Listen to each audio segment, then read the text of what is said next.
You're tuning into Black and White Sports on YouTube. The no-holds-barred truth on sports. The main event starts now. Well, guys, I told you it was coming. I made a video probably about 3 weeks or so ago saying that ESPN was about to fire a whole bunch of people. Remember, guys, they actually acquired NFL Network. So some of the jobs are actually repetitive. And people would actually be shown the door. Okay? And right now, guys, ESPN has made true on that. Because a major domino over there at ESPN has fallen.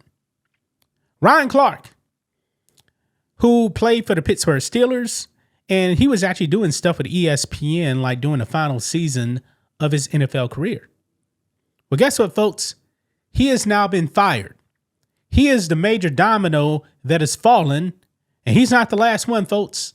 He's not the last one. Now, Ryan Clark, man, he's been race hustling on ESPN for the longest time. It's so annoying, folks. It really, really is so annoying.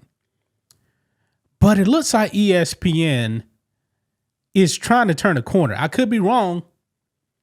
I mean, they've gotten rid of a lot of the wokesters, man. A lot of them. And Ryan Clark, one of the wokest ones, he's done. He's done. Now, I'm wondering if he's actually going to play the raise card here because word is Pat McAfee is about to get a huge raise. He's not going anywhere. Okay? Ryan Clark, yeah, he's gone. He is gone.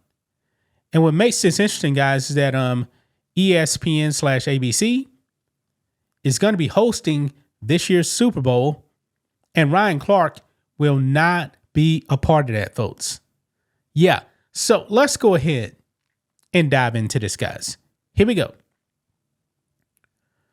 Right over here, awful announcing. Ryan Clark reportedly out at ESPN as part of wider layoffs. ESPN is laying off Ryan Clark, the former NFL defensive back who had become one of the top young faces of the network.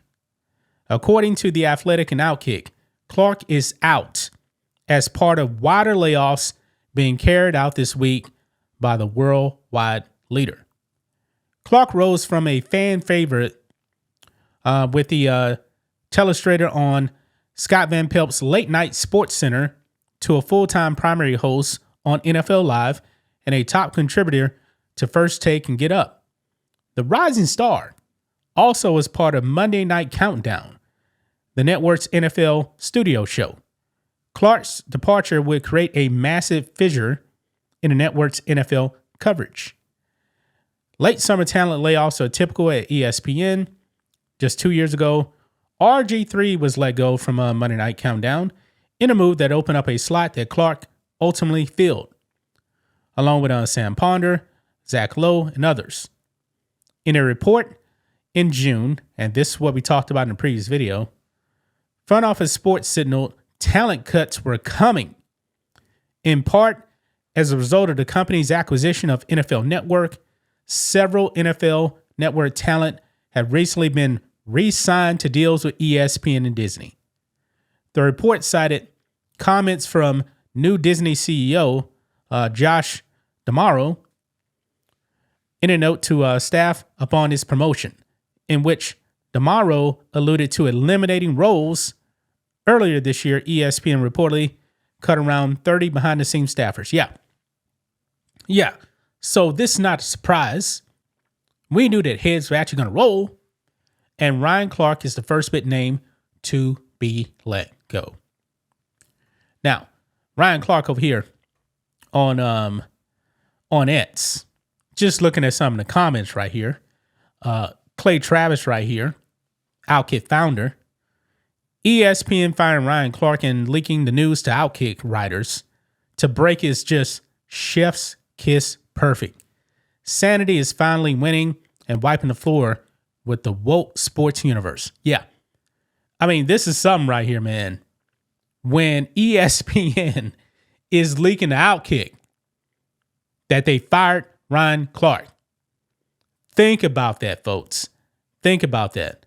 Clay Travis also here wrote, if the people who cover sports media actually covered sports media fairly, this would be a huge story. But since they are all white dudes who voted for Kamala, they will mostly ignore this detail. But my goodness, this delectable, well done, Bobby Burak and Dan Krzyzewski from over there at Outkick. Yeah. So Doe Climbing here also writing that that he's been fired as well. I mean, Ryan Clark, man, he's one of those guys that makes everything about race, man. Everything. Now, have you guys heard about the Nolan Wells situation? Nolan Wells, a young, I believe, 19-year-old, he plays football. He played football too. He went on a boat trip around in Mississippi, and his body ended up washing up ashore. He went there, and the story is that he went there with his all-white friends. That's not true. There was actually other people there as well, including black people. And the race hustlers have made it about race. They saying he was lynched. There's been zero evidence he was lynched. It definitely looks like, and I'm just going to keep this short, he actually wants to stay on this, they went to this island because he was trying to hook up with a girl. And I believe he was drinking, and it looks like he probably drowned. That's probably what it was.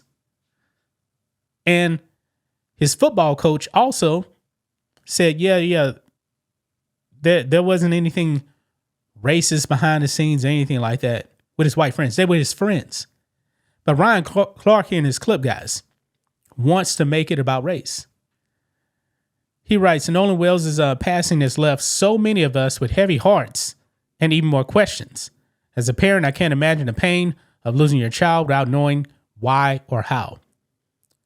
Parenting is teaching your children that their worth is never defined by the color of their skin. And he's going to make this whole thing here pretty much about race.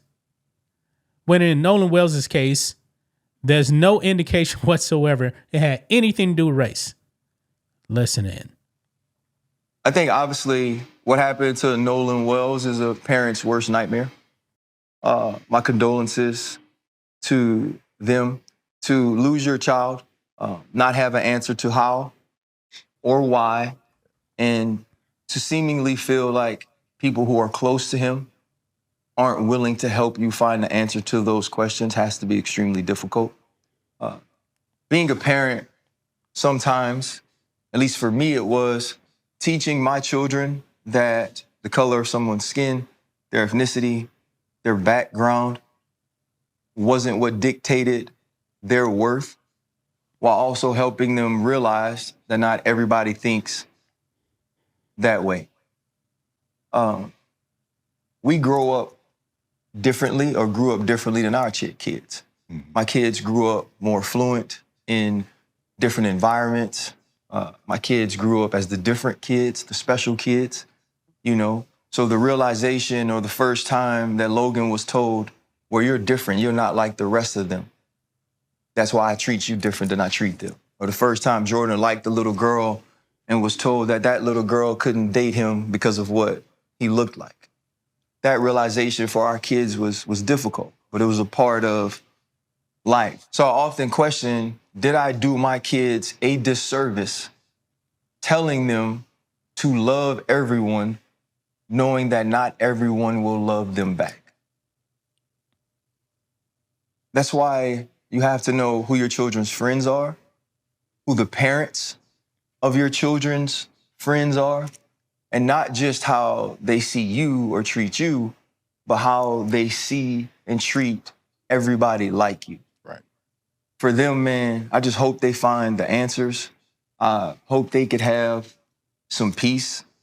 And we don't know the answer to this question, but this is the question.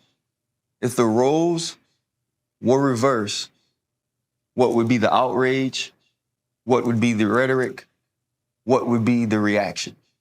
And I know people are going to say, hey, look, man, if we don't stop talking about things like this, then things like this will never go away.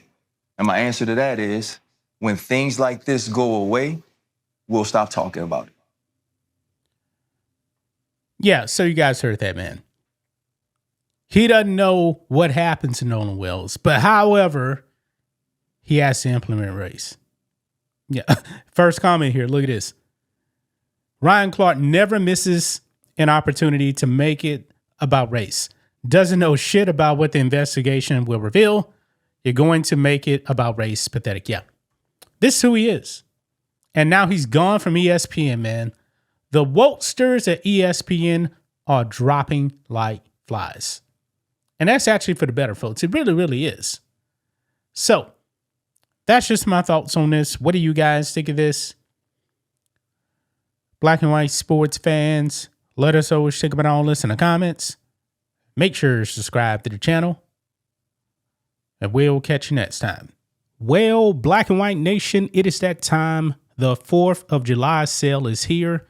20% off everything in the merch store, including our new America 250 second edition. Has America 250 on the front with the flag on the back. We also have our America 250 George Washington edition with the America 250 logo on the back, George Washington on the front. We have our Freedom shirt. We have all the merch you guys want. Patriotic gear. Our best-selling shirt is our Bald Eagle edition America 250 shirt. We have sports gear. We have hats. We have bat pats as well. Get your merch today, guys. 20% off. If you are a paying member to the website, you get 25% off. And by the way, you can become a member and support us just for $10 a month. You can also save money by getting the annual plan. If you would like to donate to us, you can do it directly on the website. $5, $10, $20, whatever you guys want to give. We do appreciate the support. Thanks for watching the show. Be sure to like, comment, and subscribe. Be sure to tune in next time on Black and White Sports.